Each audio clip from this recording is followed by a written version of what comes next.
Gst Parameter 0069, first parameter out of total 12 parameters. This parameter is used to identify ineligible input tax credit, ITC, claimed by assessors from non-genuine taxpayers whose registration certificates have been cancelled ab initio.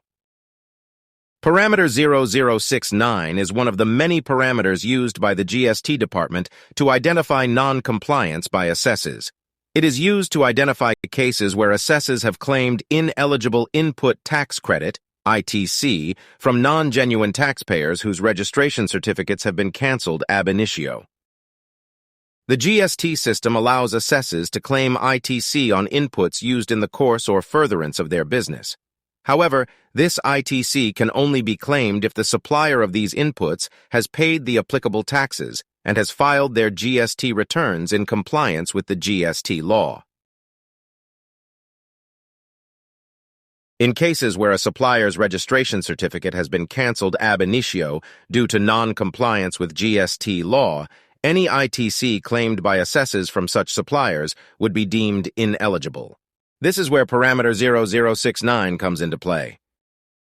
It helps the GST department identify assessors who have claimed ITC from non-genuine taxpayers whose registration certificates have been cancelled ab initio. Assessors who receive a notice under parameter 0069 should be prepared to provide evidence that the ITC claimed by them is eligible.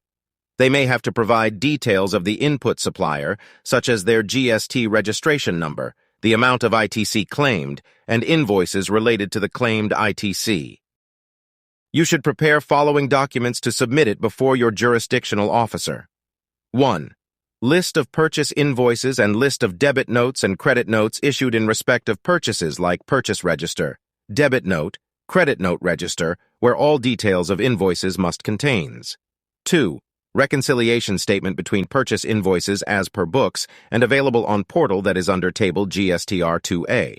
Note: GSTR2B is to be considered while computing the total ITC to be availed for filing GSTR3B only 3.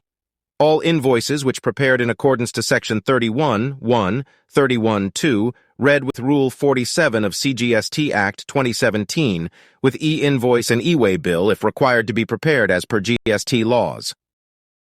If it is found that the ITC claimed by the assessors is indeed ineligible, they may be required to pay back the amount claimed along with interest and penalty.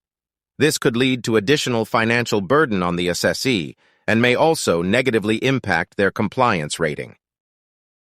To avoid receiving a notice under parameter 0069, assessors should ensure that they only claim ITC from genuine suppliers who are compliant with the GST law. They should also maintain proper records of their transactions and invoices to demonstrate the eligibility of ITC claimed by them. By doing so, they can avoid any unnecessary penalties or financial burden imposed by the GST department.